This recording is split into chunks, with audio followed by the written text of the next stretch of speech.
Greetings, fellow travelers. This is Krotnip speaking once again, asking you to join me on another look at the logbook of a simple lindworm traveler. In today's episode, we are going to be taking a look at one of the newest models to join the forces of the northern tribes, the Varank Tattooist. But before we get to the actual profile in question, a short tangent on the model. Those of you who have been following the channel for a period of time know by now that I am really big on converting my own models for the purpose of using as those models that do not have a official distinct model, which in many cases means the characters that are the non-named versions of the named characters whose models Korvuspelli has released, with the additional cards that allow them to be used as the non-named versions of the same type of character with their own distinct abilities and use cases. The model that you see here before you has so far been used by yours truly as my female Hersir, since I don't want to mix up the Hersir and Njot the Merciless.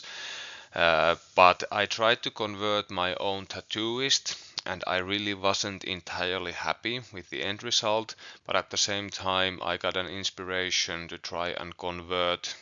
a male Hersir from a Tundra Marauder I had lying around, and I ended up liking that conversion more than the tattooist I did, so I have now resolved to exchanging what some of my models are going to be presenting on the battlefield, and as a result the model I lovingly call Lagartha that you see before you has now been transferred to duty as my Varank tribe's tattooist, and I have a new Hersir model for that role. As this video is going up, I'm also going to be re-releasing my Hersir piece with pictures of my new model, not so much to show off or anything. That's not really all that much my thing, or at least I want to believe it's not, but rather I want to stop people from becoming confused if I have the same model representing two different profiles in the videos that I have uploaded here. So that's the reason I'm going to be re-uploading that one, just so you know. Okay, back to the presentation at hand. Who is the tattooist? Those of you who have already watched many of my videos so far should be well aware that the tattoos have a really important place in the Varank culture. Obviously, if you have read the source book, then there is very much about this theme in there, and you should be well versed in the subject. But for those who are uninitiated, so to speak, the Varanks tattoo their bodies with images ranging from important life events, personal characteristics, and most importantly, the spirit animal that is awakened inside each Varank when they reach adolescence. The tattooist of the tribe is the knowledgeable spiritual shaman type character in the Varank society, and they are respected members of their tribe as a result. These sages, these wise Varanks, as the name suggests, are the ones whose duty it is to inscribe the intricate tattoos upon the bodies of their fellow Varanks. And there seems to be a lot of spiritualism and mysticism about these tattoos, since they do carry some supernatural powers in many cases, which again elevates the importance of the tattooist of the tribe. Before a battle is joined, if the tattooist is accompanying the warband, they are tasked with painting over the tattoos with magical concoctions so as to awaken the spirits of the Varank totems and the spirit animals inside the Varank warriors to serve as power-ups of sorts before the battle. And once the battle itself is joined, the tattooists are not only capable warriors, but they are also the ones who have the know-how on how to heal and protect their companions against their enemies' attacks. So we are looking at a wise man, wise woman type character. We are looking at a healer type character who should be buffing their allies in some way. So let's dig into the profile and see if that's indeed what we have at our hands over here. Here we see a picture from my tattooist's card. Sorry for the glare and if not everything in the picture is in sharp focus, but if you have the card at home you can follow along, and I think you get enough information from here and from my explanation so that we get all the main things covered. I really hope that one day Korvuspeli will release all the cards to us with a pristine format that we can use for videos like these. I think the Army app, whenever that will come, will surely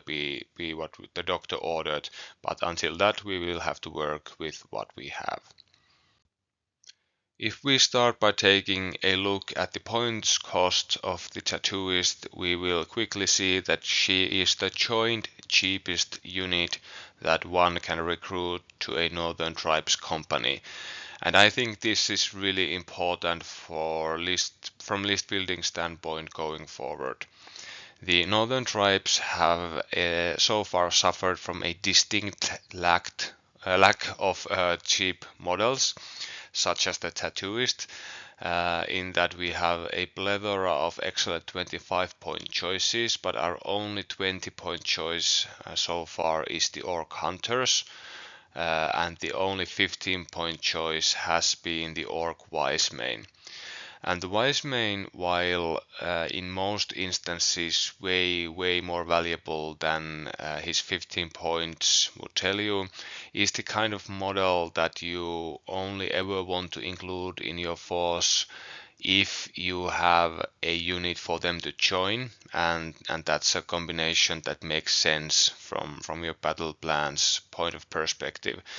It's really hard to justify taking the Wisemane just as a solo model, but now we have the Tattooist who fills the exact same points slot, and she is a model that's really that I find really enticing to take even as a solo model, as the last model of the list if I have 15 points spare and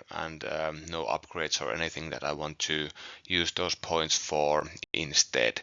So this is really important stuff, and I really like that we finally have more cheap options for our Northern Tribes warbands to take advantage of. In true Varank fashion, the Tattooist is sporting a 4-3 movement with a 10-stride charge. The latter part should not come up all that often, since as you can see from the card below, the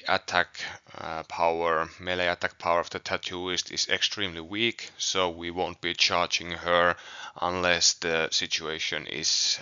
extremely desperate or there's a really soft target of opportunity out there, and the charge movement is going to get something else done also.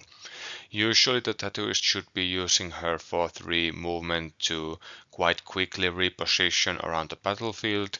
to be where her support is needed, whether this support be of scenario play,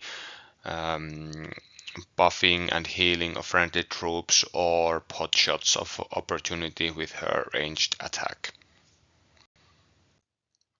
At 2 wounds, the Tattooist is one of the few Northern Tribes characters who is going to go down really easily once something starts to go badly for her. I think the Orc Evoker is our only other character model with only 2 wounds so far, so that's something to keep a lookout for. At 2 yellow willpower, the Tattooist isn't the bravest soul out there, although I think in the case of trying to pass a simple difficulty 1 willpower test, double yellow is slightly better than a single orange dice, and she has at least a theoretical chance of passing a difficulty 2 willpower test. This willpower roll is going to come up big later on, and in that instance the fact that we are working with 2 yellow dice is actually a pretty big buff. The moral value of 1 is going to mean that the Tattooist won't be able to activate all that many times during the turn, and if she suffers stress for any reason, the first point of stress will stop her from activating further, and after that she will run the risk of breaking and fleeing from the battle, so that's something to keep in mind when fielding her. Only a single tattooist is available per company, which makes sense from the backstory point of view. And I think the tattooist could even potentially be a model we might run several of if we were given the chance. So I think keeping her at availability 1 is a good choice by CB. To the surprise of absolutely no one, the Tattooist is a Varank character, and she can join Varank infantry units. And this is really, the latter is really important in the fact that the Varank units have been suffering from a distinct lack of diversity when it comes to the characters that can join them. So far, there have been a couple of named characters, the High Command Alvard Icebear and the really expensive and powerful Njord the Merciless. But both of these guys are expensive pieces that are really good when run solo, so they haven't been the first thing you want to attach to units in many cases, and in the case of Alvard, he's only ever able to join polar bear totem bearing skin changers anyway. The only Varank character so far that has been giving some versatility to our Varank troops has been my favorite, the Varank Hersir. But now with the addition of the Tattooist and to lesser or greater extent also Escolt the Executioner and maybe even Celica herself. Now we have some true competition and some true choices for what characters we want to be adding to our Varank units, and that gives us a whole lot more agency when it comes to building our lists and tinkering with the combos that us Northern Tribes players want to run with. So far I haven't thought of any killer combinations with the Tattooist going into an Orc unit, more on the reasons for that later, but technically if you are running a War Alliance list, there is the possibility of also attaching her to Orc units going forward. Lastly, and extremely importantly and interestingly, the Tattooist also has the Scout keyword. And this I found to be really surprising and extremely welcome when it comes to our cheap support character. While we will be attaching our Tattooist to some Varank and maybe even Orc units occasionally going forward, she is also quite a decent piece in and of herself, and she does, as we are going to be seeing shortly, offer you for some small damage potential, some crowd control potential, and also some decent support in the form of healing some of your units. And these are all things that are very position dependent on how good a use these types of tactical possibilities can be made use of. And Scout gives the tattooist extremely good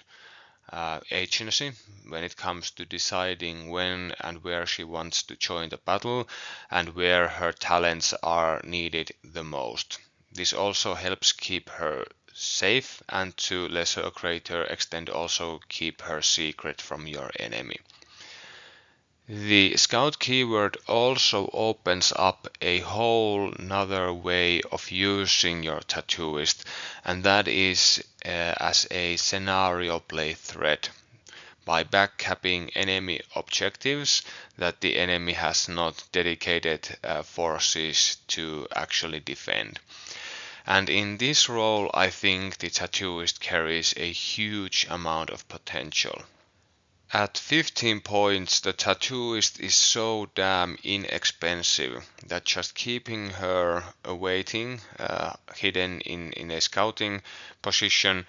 off the table, can force your opponent, if they are aware of her presence, to dedicate more expensive troops to guarding their objectives or positioning them in such a way that the tattooist will not be able to come into play and grab your objectives, which is a win-win situation for you, since either you are being able to do the backcapping or your opponent has to respect the tattooist's presence and prepare for her, even if you then choose to later use her for something else. With the fact that the tattooist is moving for 3, she is quite good at getting to an undefended objective when she decides to join the battle, if there is a landing spot for her from which to start her approach. When you place a scouting model at the edge of the table, you effectively get that 2 strides, that's the base of your model, into the board as you come in, so to speak. Then when you move your 4 and use your base again, now you are at 8 strides, if I calculate correctly, away from the table edge. Then you move again 3 and add your base again, so at this point you are at 13 strides from the table's edge, and the amount of distance that you can capture an objective from is 3 strides from that objective. So as long as the objective in question is within 16 strides of the table's edge and you have a landing spot and an approach vector that you can use to get to it, your tattooist can simply drop in, waltz to the objective and conquer it for you. And if you are doing this as the last activation, being the second player in a round, there is nothing that the opponent can usually do to react to this, unless obviously they are playing Northern Tribes and they have a Dark Master and thus the sharp perception ability. But that's something that you should be aware of and take into account if you are choosing to try and use this tactic. If and then when the enemy then gets to counter-attack and destroy your tattooist afterwards, boohoo, big deal, very sorrowful tale, but now you have simply sacrificed a 15-point model in order to gain the upper hand in scenario scoring, and getting rid of the tattooist has cost, or even if they aren't able to kill him, her, the conquering or taking back the territory, taking back the objective from you has cost an activation on your opponent, which further puts them on a back foot. So I really love the scenario play potential that the tattooist is giving the Northern Tribes forces. Then again, the tattooist does have only 0 conquest, so if there is absolutely any enemy models guarding an objective, the tattooist will be unable to capture it. Theoretically, there are some ways that you can use to improve this conquest value. If, for example, later on in a game you find yourself approaching an objective that you want to capture from 0 objective enemies, if you have access to the Orc Commander ability, of the orc contender, then you can shoot at something with a poor defense value with your bow, or use your ranged attack. As you can see, my model is sporting javelin, so that's what she's going to be lobbing at the enemy. If you can inflict some damage this way, you proc the orc commander, go to conquest 1, and you can capture an objective. But that's that's not really what we are here for. Attacks of opportunity and support where it's needed is really the tattooist's thing. Not conquering objectives that are defended by your enemy troops. Here's the ranged attack breakdown for the Tattooist. She is a support character, but she does have a surprising amount of teeth on her when it comes to ranged combat, at least, since she has the excellent 15 stride range, which is important in that you are allowed to scout into the battlefield even in line of sight of your enemies, as long as those enemies are more than 12 strides away. So you can scout onto the battlefield and immediately perform a ranged attack at an enemy that you can see within 15 strides. So this is something that can even potentially allow you to assassinate extremely weak defense or wounded pieces, or leverage the slow inducing switch ability that the Tattooist's ranged attack has. As you can see, the Tattooist is rolling a red dice and 2 yellow dice, and while this isn't a reliable or downright powerful an attack roll, it is actually pretty decent in that you should on average be inflicting 2 successes against your enemy, and you do have the potential for the unlikely but decently high ceiling of 4 successes. And if and when you are leveraging this attack against a weak enemy unit that doesn't know that such an attack is coming, this can turn out to be good enough. The other way that this attack can be leveraged potentially is by dropping in and using the double special switch to inflict the slowed state upon the enemy unit being engaged by our Tattooist's ranged attack. At 2 yellow dice and a red dice, on average you should be rolling about that 2 specials that you require in order to inflict the slowed state, so you can expect to get there most of the time, so that's pretty decent. And nowadays we do have other ranged units that can then take advantage of the fact that the enemy is slowed.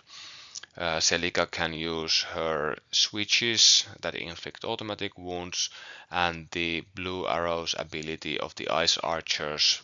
procs from the slowed state, causing an automatic wound also. And the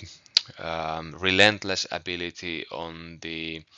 Orc Battle Scarred allows them to add an additional success to their attack rolls against an enemy unit that's suffering from one of these states, so that's pretty nice also. The Tattooist is, however, lacking push modifiers and the ability to make use of hollow symbols when it comes to her ranged attack, so she really isn't a powerhouse of a ranged attacker, but rather a assassin of opportunity, crowd controller of opportunity, but at a low price point, low opportunity cost at that. The melee attack of the Tattooist, as already talked about, is rather sorrowful. At 2 orange dice, she's only averaging a single success, and she has the low ceiling of 2, and with the distinct lack of switches, push modifiers, and any other related abilities, the Tattooist should ever only be making melee attacks under the most desperate of circumstances. The situation most likely where she will be using her melee attack that comes to my mind is an enemy unit having engaged her and somehow failed to kill her, and then the enemy unit needing to disengage, and then you getting to roll your 2 orange dice. But this isn't this isn't something that we need to be talking or worrying about all that much. Pretty much the same thing goes for the defense roll. The tattooist is rolling only a single green dice, so there is a 25% chance that she isn't producing any blocks at all, and most of the time she is producing only a single one. And when we combine this low amount of blocks with her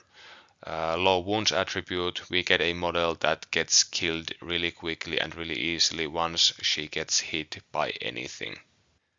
With stats like these, the tattooist's main ways of keeping herself alive are going to be either embedding her in a unit or positioning and or repositioning herself in such a way that the maneuver and the scout ability keep her safe. Because getting attacked is really not an option for her unless you are ready to let your tattooist go, unless you are ready to sacrifice her for the greater good of your company's success. Okay, now we have gone through the fighty stuff, but that really isn't usually going to be the reason why you are bringing the tattooist on. There might be the odd game here and there where simply scouting for some scenario play and shooting your bow is going to be worth 15 points, but usually you will have to leverage your tattooist in her support function also in order to get the best bang for your buck. So let's talk about the first support oriented skill of the tattooist in herbs and ointments. Herbs and ointments is a short action skill, so you can combine it with a simple move action by moving and then activating this ability, this skill, or vice versa. So you get to also reposition the tattooist while using her healing ability. Herbs and ointments allows all friendly units within 10 strides of the tattooist to remove a state, I think, of their choice. The way that the card has been written, I think it could be technically argued that every unit gets to rid themselves of several states, but I don't think that's what they were going for here. So I'm going to work under the assumption that every unit that's targeted by herbs and ointments gets to remove a single state of their choice. The main thing in many instances, however, that you will be doing with this ability is going to be healing your troops. And this is where the double yellow willpower dice comes into play, but not in the most traditional way possible. The tattooist gets to heal a single wound off of each of the units within 10 strides of her when triggering herbs and ointments. And in addition, she is rolling her willpower roll and getting to heal an additional wound per solid special rolled per on her willpower roll. So essentially, you're not actually looking to pass this roll. You are just looking to score as many solid specials as possible. And as all you should probably know by now, the yellow dice is the most likely to provide you with solid specials out of all the offensive dice in Warcrow. If I'm not terribly mistaken, the yellow dice only has a single facing that does not have any special symbols on it, and it has a single facing with a double special symbol on it. So it's pretty fair for you to expect the tattooist to be healing about 3-ish wounds per activation of herbs and ointments, and that can provide some terribly good value on some of our more expensive elite pieces. I'm more looking at the characters and character units, maybe the future cavalry units and the rock troll once they arrive, more so than our traditional infantry units. In the case of which, since this ability won't be bringing back any lost models, you will only ever really be healing usually one wound. The skin changes, I think, are the exception where you could be healing several wounds per activation, but anyhow. So this ability seems really powerful area of effect, debuff removal and healing tool that's attached to a maneuverable model that can actually scout into the battlefield and apply its effects where needed, as long as the friendly units that you are targeting are near enough to the edges of the board, or for your deployment zone for that matter, for the scout plus herbs and ointments combination to work. You're only paying 15 points for the model that's capable of achieving these things, and the tattooist can also do a whole heck of a lot more, so the points cost really isn't a big deal. The main opportunity cost of using this skill is going to be the activation that you will have to use to do so. So you are effectively handing the initiative to your opponent by spending an activation that's most realistically going to only provide defensive healing benefits, debuff removing benefits to your forces, and I would imagine it's going to be pretty tricky to capture objectives with the tattooist at the same time.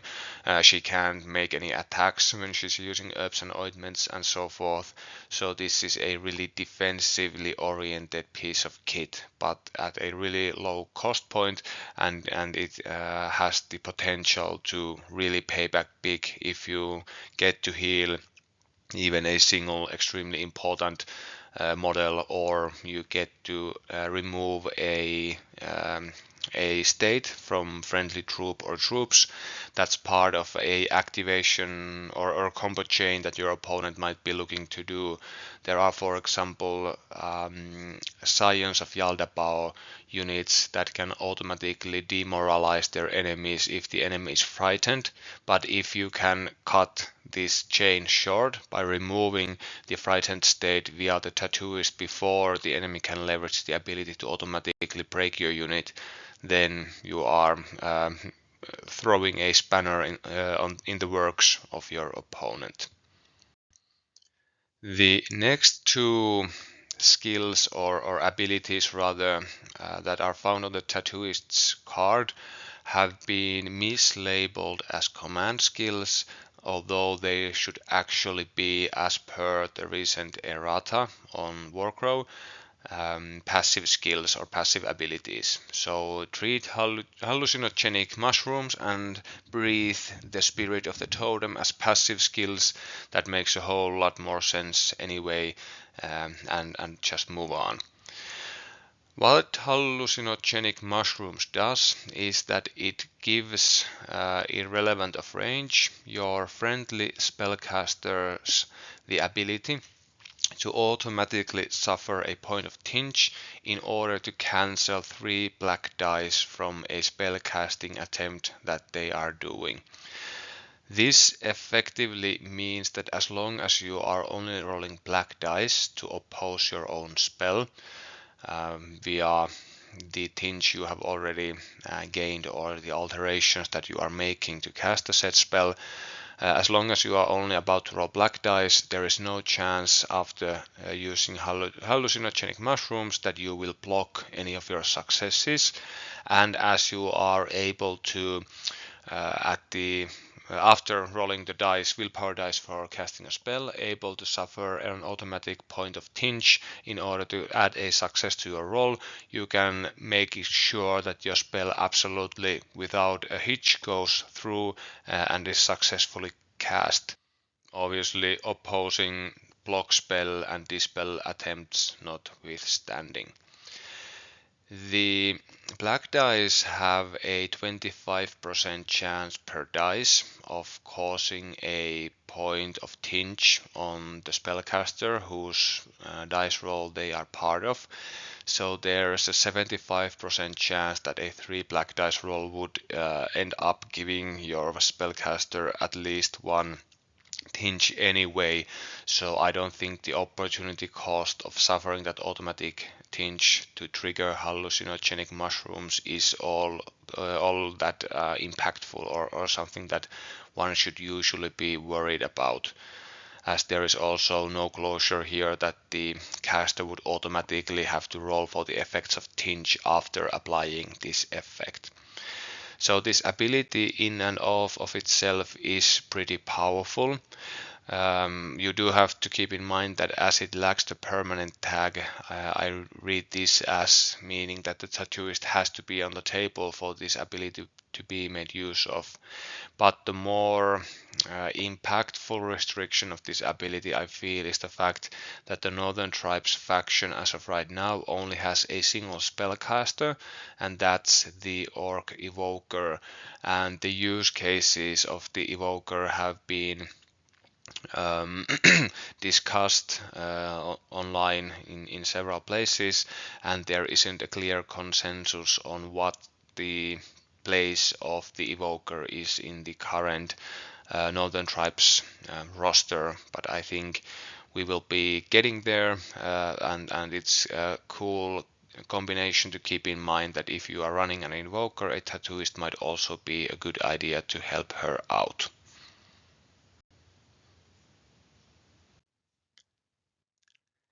The last passive ability of the Tattooist is called Breathe the Spirit of the Totem. This is a permanent ability, which effectively means that once you choose to add the tattooist to your company, Breathe the Spirit of the Totem will be accessible by all of your Varank troops for the entire duration of the battle, from its very start to the end, regardless of whether the tattooist is on the battlefield, still waiting to scout onto the battlefield, or whether they have already unfortunately been killed in action. What Breathe the Spirit of the Totem gives our Varank forces is a blue dice dispel ability on all our Varank units. I really like how thematic this ability is, and the fact that it's not going to be applicable in most situations means that I doubt that it's a very costly ability when it comes to formulating the points cost of the tattooist. But there is the chance that under the right circumstances, this ability can turn out to be extremely important if your opponent's success on casting an important spell is hinging on that one success, and you get to roll your blue dice and there's a 50-50 chance of you blocking that success, then you are printing money. Also, the presence of this ability might force your opponent to ponder more hard on whether they can risk casting a certain spell, because they have to contend with the 50-50 chance of you adding a block or removing a success from their roll. And it can also force enemy spellcasters to accumulate more tinge throughout the battle, as they may have to brute force their spells through by taking more tinge. And as you may well know by now, there's a point of more or less no return for spellcasters zipping on tinge, so the tattooist can help your opponent get there. There's been an FAQ entry on how a permanent ability like this, or indeed the Dark Master's Sharp Perception, works when the model providing said ability is not yet on the battlefield. And in cases like this, the player controlling the tattooist or the Dark Master, for example, gets to choose whether they want to trigger the ability when it's applicable to do so, and thus reveal that yes, in fact, they have a tattooist or a Dark Master still waiting to join the battle, or whether they want to forego using the said ability in all silence, and thus still keeping the presence of their model hidden information for your opponent. So that's something that needs to be considered if and when the tattooist is still scouting. My first intuition is that I'm not going to worry too much about whether my opponent knows there's a tattooist out there. If there becomes a situation where it might be good for me to try and leverage breathe the spirit of the totem, since if I let my opponent know that I have a 15-point scout waiting to backcap his objectives, that might force my opponent to dedicate more valuable resources to safeguarding those objectives, at which point they are effectively removing some of their pieces or units that they would have available, for example, for contesting my objectives or fighting somewhere else, and then the tattooist can join the battle anyway when I need her, and maybe in a different spot, maybe do some healing with herbs and ointments rather than try and backcap. But it's really hard for my opponent at that stage, if especially if it's later in the game, for them to reposition those units that have been tasked with backline protection at that point.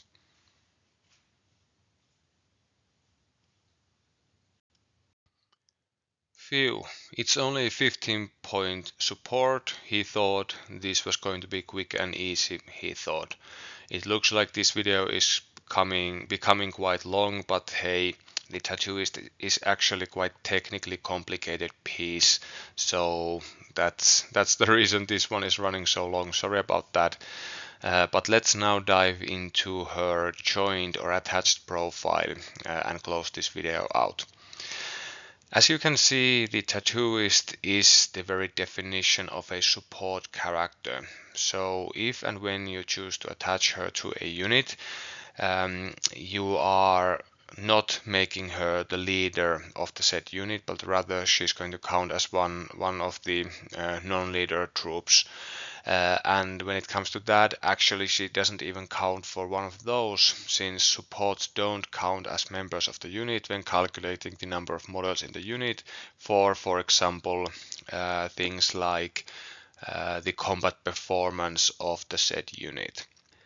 Then again, I also read that ruling to mean that if, for example, I have a unit of Varank skin changers and I attach my tattooist to them, enemy Scion's Namayon model cannot infiltrate that unit, because the Namayon's card says that they can only infiltrate unit of at least 3 models. 3 troops, and as the tattooist does not count as one of the skin changers, then I think infiltrating the skin changers would not be possible, but I'm open to being wrong about this, obviously, as always. The tattooist also can't be the last model removed as a casualty. She cannot detach from the unit via casualties, but rather at the very latest, at the point when the unit loses its second to last model, the tattooist is going to go down. What this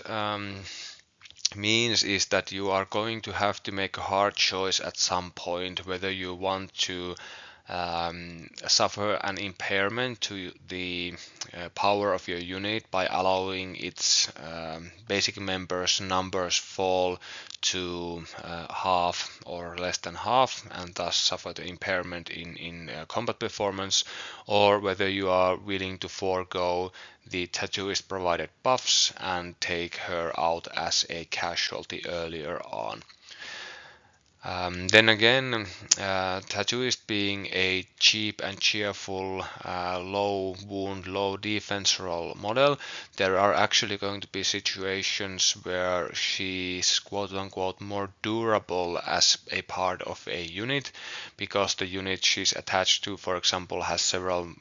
wounds, and thus more wounds than the Tattooist would naturally have. At the same time, there is even a situation possible where you are attaching the tattooist to a unit which is models cost on average more than 15 points, so you're effectively adding an extra body plus all the other stuff that the tattooist brings, while at the same time lowering the average cost per model of the units models. And these two things combine, I think, if you, for example, attach tattooist to the set skin changer unit, since the tattooist goes up to 3 or potentially even 4 wounds depending on the totem that the skin changers choose as a part of the unit. And also the skin changer's average cost is 17.5 points per model, and the Tattooist only 15, so you're actually getting a discount third member for the unit in this way.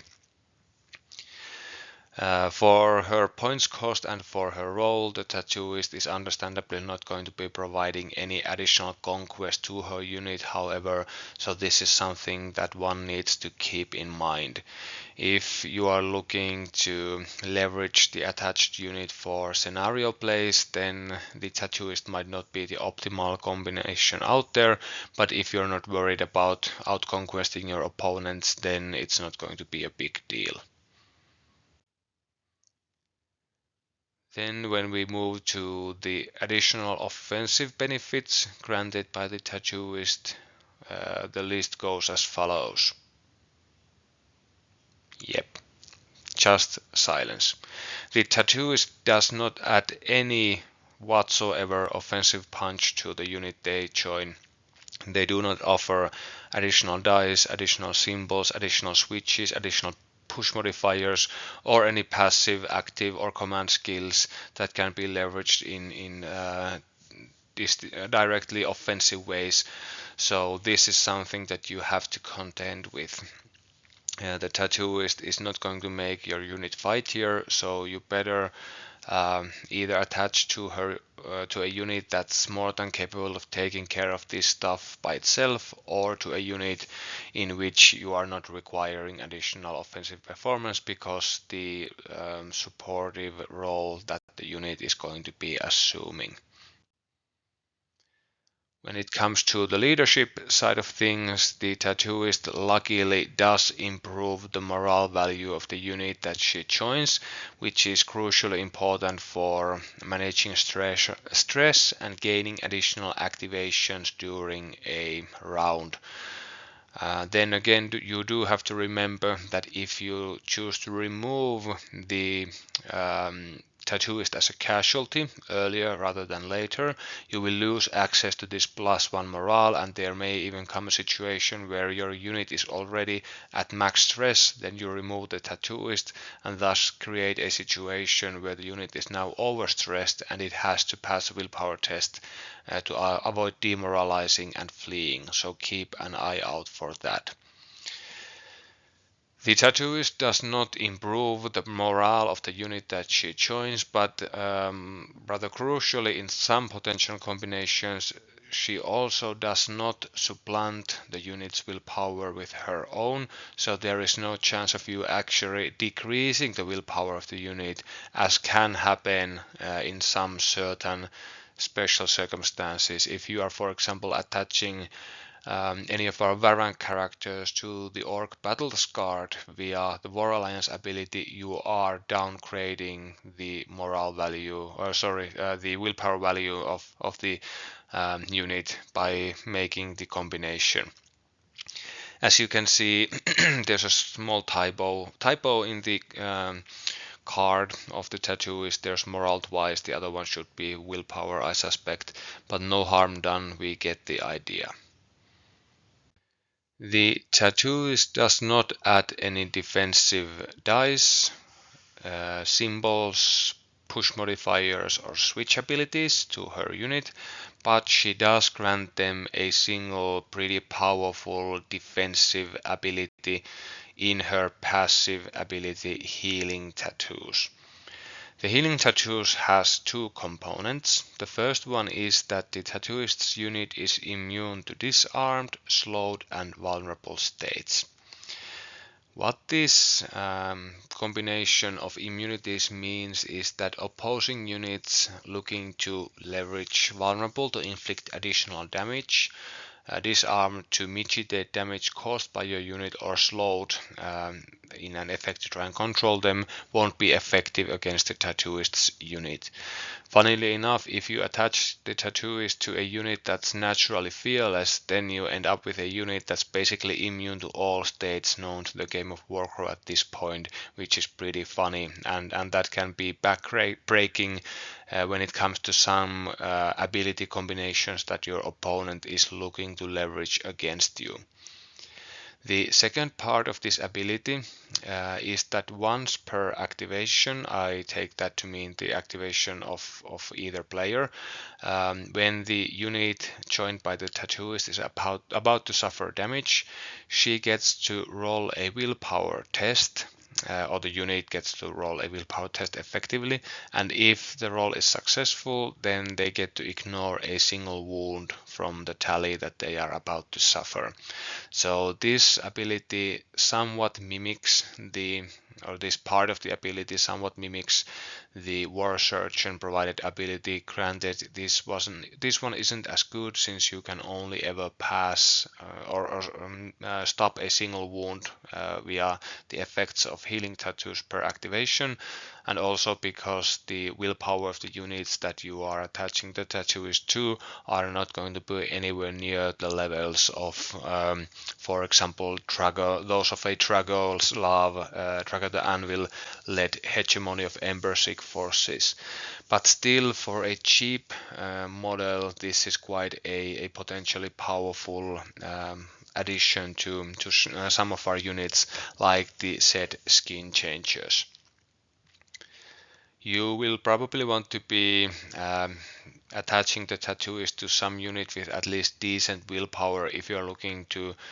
get the most out of the healing aspect or the damage mitigation aspect of the healing tattoos, since if you are attaching her to someone like, let's say, Tantrum Marauders or Ice Archers, you are only rolling a single orange dice, so you are looking basically at 2/3 chance of passing your willpower test, whereas if you attach her to a unit of skin changers, then we are looking close to 80% chance of passing and thus mitigating a wound per activation. So that's also something to keep in mind.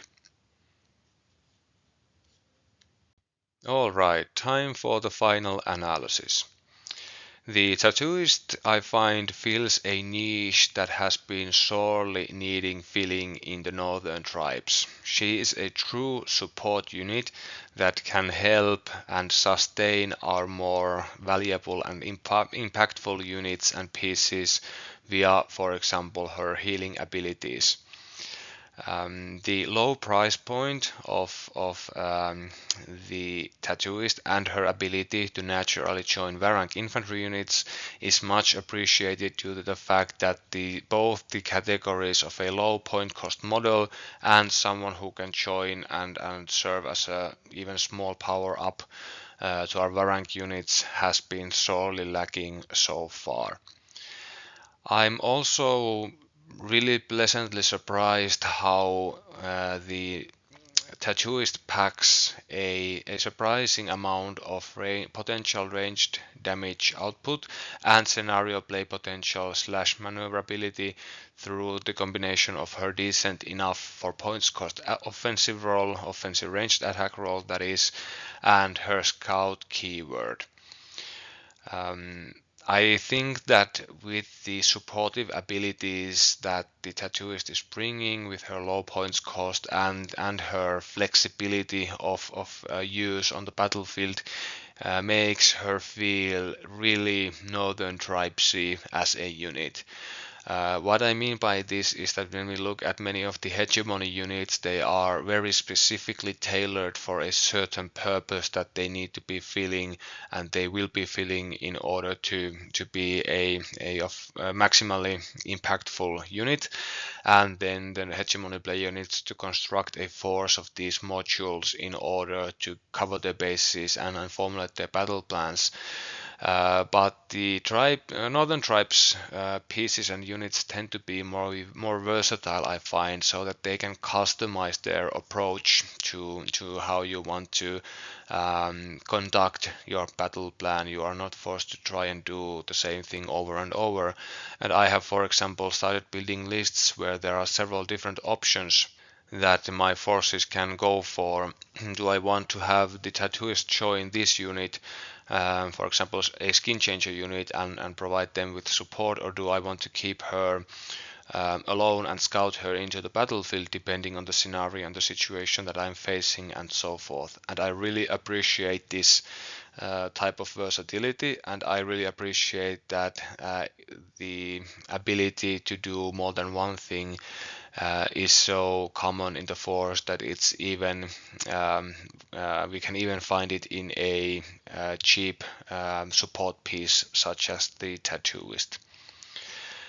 As a low support cost support option with the set of surprisingly versatile kit